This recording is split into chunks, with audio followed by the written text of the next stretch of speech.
Local high schools enter finals week. Monday, December 16th, many local schools entered finals week, taking an entire week of school to complete any final assignments, exams, or projects.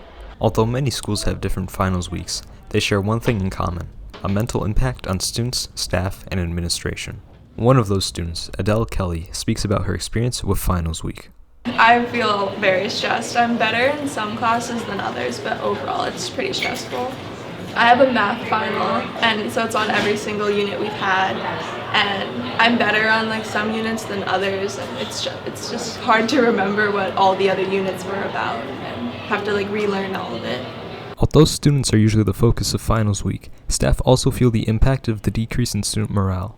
Many staff members feel the impact in classes and sports, seeing students' performance drop as they spend their nights up and studying. Computer programming teacher and girls cross country and track coach Doug Plunkett opened up about how finals week were impacting students and athletes. In general, I've noticed from some of my runners, that do have tests and stuff coming up that, they want to do well, so they're basically getting less sleep and spending more time kind of cramming for the different tests. But overall, I haven't seen, any panic or anything like that. Finals week has a huge impact on everyone in schools, students, staff, and administration, and it's important to acknowledge the impact on everyone. Many schools have resources for students who may be struggling. You can check your school's website for any available resources.